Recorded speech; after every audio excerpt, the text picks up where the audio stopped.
So we're at chapter 6, title, A Sequel to Deepest into Germany.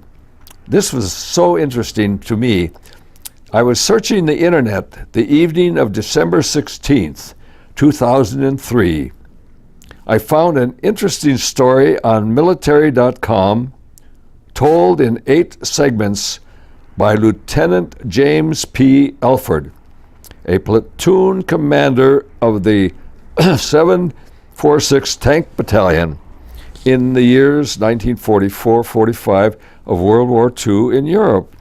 That's the one that we mentioned in the earlier chapters, Tank Battalion 746. Recognizing the military name and number of his unit, I began reading with great excitement his account of involvement covering various operations. Our units had been closely linked on many encounters with the German Army. Excuse me. My 9th Reconnaissance Cavalry Troop of the 9th Infantry Division was fortunate to have been so well supported by his superb tank platoon. I was curious and eager to know how he reflected on the intense happenings in our simultaneous engagements with the enemy.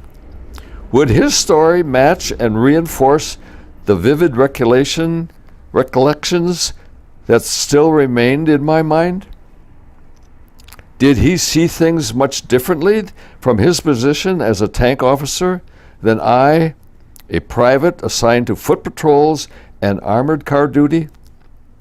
We mutually experienced the struggle to advance through France, Belgium, Luxembourg, and into Germany.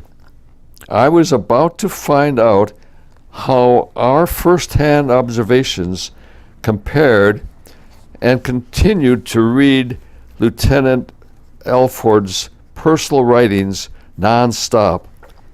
All quotes that follow are those of Lieutenant Elford.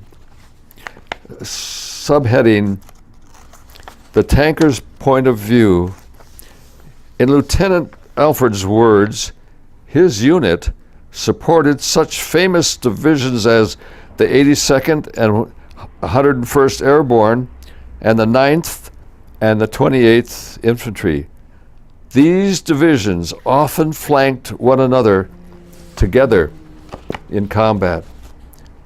Leading a column of either a medium or light tank, Lieutenant Elford engaged the Germans with us from Normandy and the hedgerows to the Rhines-Remagen-Ludendorff Bridge and beyond. He trained as an infantryman in Texas A&M University, in the ROTC program, and later learned armored tactics with the 14th Armored Division at Camp Chaffee, Arkansas.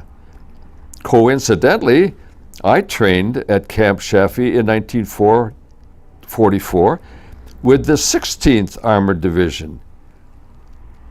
Very coincidental. Alfred seems to concur with my sentiments. The time spent there was truly miserable. The ocean voyage from the United States to Great Britain on a troop ship was so fast that she, and this is the ship that he was on, the Aquitania, had no escort, and we zigzagged our way to Britain in about 5 days. My experience ran parallel to his, in that my group of troops crossed the Atlantic from Boston to Liverpool on the Mount Vernon, also unescorted, in about the same elapsed time.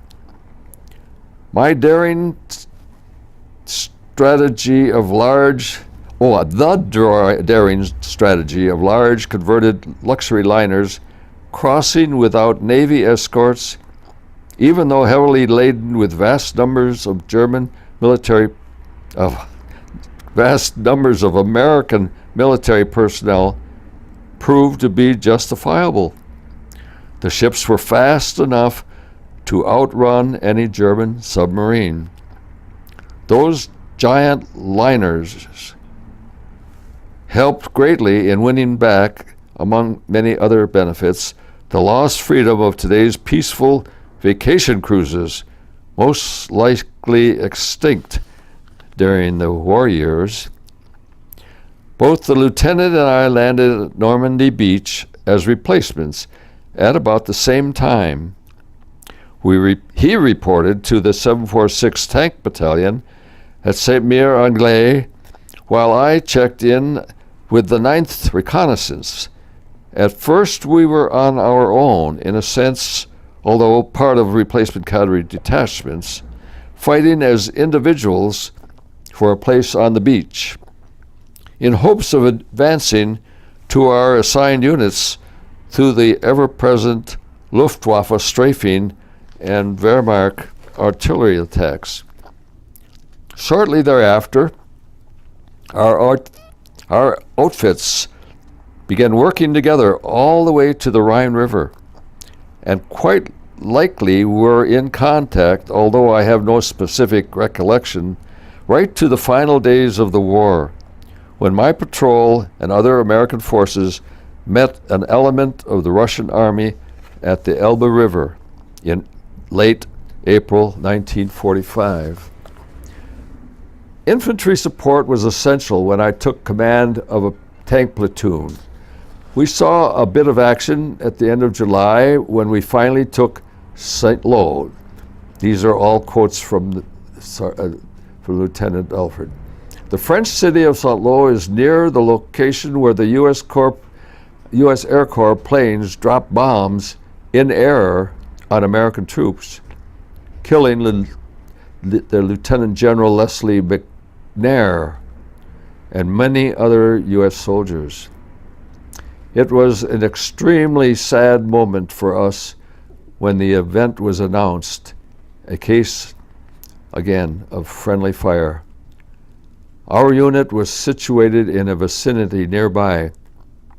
Weather conditions created poor visibility, and a shift in the direction of the wind caused our bombers to misjudge the target location set by the leading plane's release of colored smoke markers. Subheading, assigned to the 9th Recon. After the Battle of Falaise, we dashed across France with the 9th Infantry Division. We were assigned to the 9th Reconnaissance. Our tanks were fast enough to keep up with the M8's 9th Recon armored cars. There were 3 platoons of cars, each matched with M5 Stuart light tanks. Both the tanks and armored cars mounted 37 millimeter cannons, and 30 and 50 caliber machine guns. These are all quotes from Lieutenant Alfred. And he continues, the job of a recon platoon is to find the enemy and fight him when necessary. Very often it involved a fight. I was fortunate that the 9th Reconnaissance Commander, Captain Orthoff, name added by the writer, who I was paired with, was an experienced officer, the type who could smell trouble. I was favorably impressed with the 9th Infantry Division. They were first-class soldiers. To that I will add, the author adding special thanks, and mention that Lieutenant Alfred and his men performed outstanding deeds of courage. The 9th Infantry Division and the 28th Infantry Division got bogged down in the Hurtgen Forest outside of Aachen. Hurtgen was a mess on a grand scale, according to comments from Alfred. Now the next subheading is Losing the 5 Tankers, a Grim Perspective. As mentioned in a previous chapter, Deepest into Germany, my 9th Recon Unit was farthest into the Hurtgen Forest in October of 1944. We were involved in a horrendous battle with German SS troops, with the outcome resulting in a very significant victory against them, and my being awarded, as mentioned before, a Silver Star Medal. This sector of intensely brutal fighting accounted for the highest number of casualties of any war campaign in U.S. history, according to military historians. Lieutenant Alford stated that he did not enter the Hurtgen Forest battles until after the first thaw in February of 45. He and part of his unit undoubtedly was deployed to another part of the battlefront during that time in October of 1944. However, at least one or more of his 746 tanks were there, given the assignment to support the 9th Recon back in October 1944. One light tank on October 12th came up, but when its crew attempted to move it to help us fight off the attacking Germans, the tank became mired in muck on steep and wooded terrain. They were unable to engage the advancing enemy in that position. It was necessary for the men to abandon their tank and work their way up on foot to my area. Subheading Lieutenant Alfred's Associates, the dismounted tankers.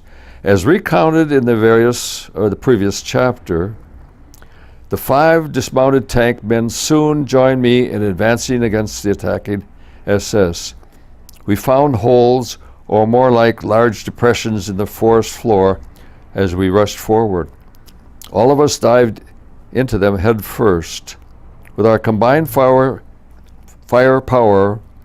we managed to hold off the constant waves of German infantry. We killed many of them as they continued trying to overpower us, but we were being overwhelmed with a force greatly superior in number. The full force of the estimated 2 companies, 350 or more, of the advancing SS troops on the hill were spread about 200 yards across the line, but their concentration of 2 platoons attacking directly at our position numbered about 90. We killed or wounded enough to cause them to withdraw, but they were eager to regroup and fiercely attack again and again. If they had decided to attack en masse instead of in waves, I think they would have overwhelmed us immediately.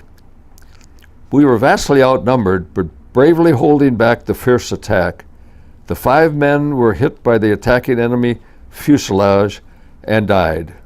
I never got to know them personally in the brief period we were together, but I do know them as unforgettably special, resolute men, and I witnessed their supreme sacrifice. After what seemed a number of hours, although closer to 2, my ammo was nearly all spent, and I knew there was no possibility of continuing any longer to stop the oncoming enemy. I was certain now, and so was the mortar platoon that had dug in below my position, that we were much smaller in number.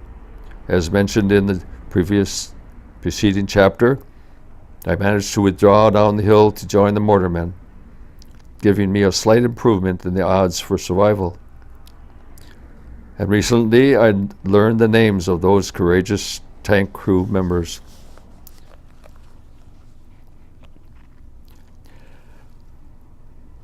Artillery and mortar rounds that were coming in from the German rear elements beyond the crest with small arms fire created tree bursts and more casualties.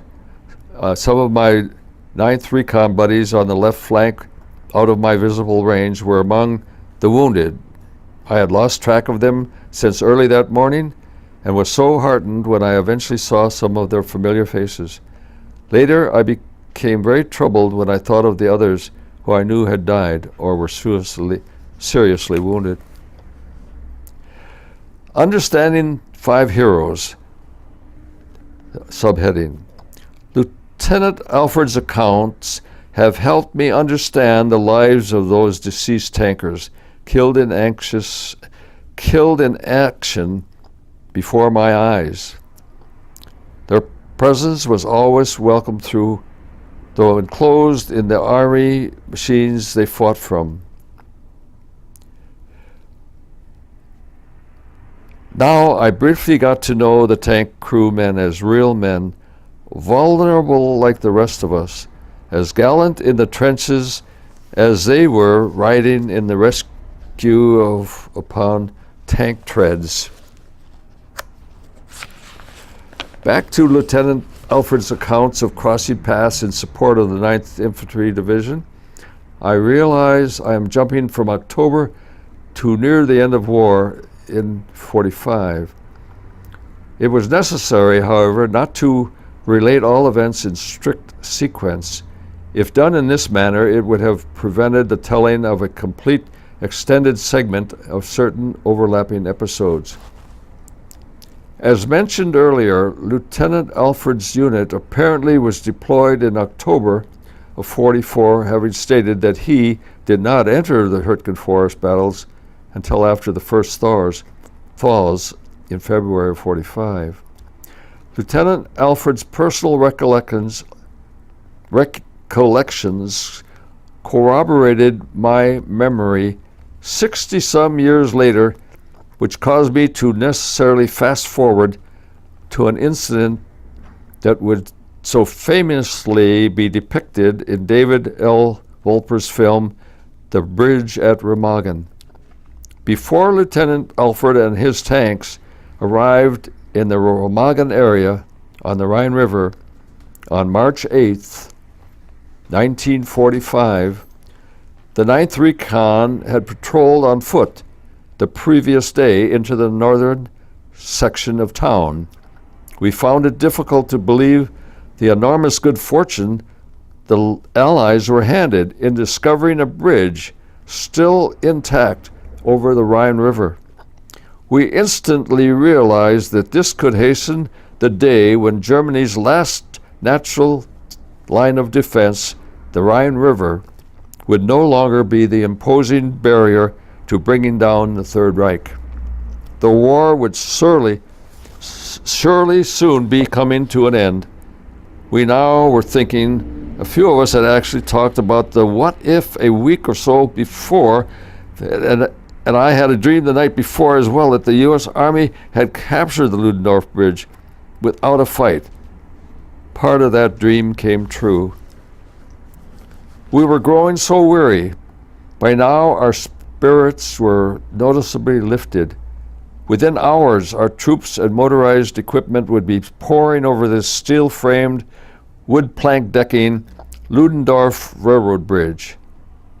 It became a slow and perilous task for all of the 746 tank battalions, men and armor to cross over, mixed in with other units in this colossal logistics plan to put the most of our facilities on the eastern side of the Rhine in the shortest time possible. This bridgehead had to be held and expanded swiftly to take advantage of the unwitting gift from our enemy. In the first 24 hours, about 8,000 American troops had crossed over to the east side of the Rhine on the massive steel structure. See my full account of the struggle in the chapter A Dash to Remagen, Bridge over River Rhine. I may have crossed paths with this outstanding man, Lieutenant James Alfred, in our mutual encounters, although not probable that I could determine today if that did in fact occur. We shared many of the war's events, and I suspect we may have witnessed together the unimaginable sights of that day we rolled into Nordhausen concentration camp to liberate those poor innocent souls. There were human skeleton forms in long burial slit trenches with white powder, most likely a lye dusting, to disinfect and subdue the stench, covering their distorted remains. The Nazi had fled before they could throw dirt over the graves at Nordhausen. Lieutenant Alfred describes it as a bad, bad scene. The witnesses of this horrifying display of Nazi savagery is still too clear in my mind after 70 years. In a strange and remote sense, Lieutenant Alfred and I, during the off-shared proximities of our war activities, also shared another remote type of bonding, culminating in a far better occasion, not the same day, however, of having the honor and excitement of meeting and talking with General George S. Patton. I recount meeting the famed general in a later chapter.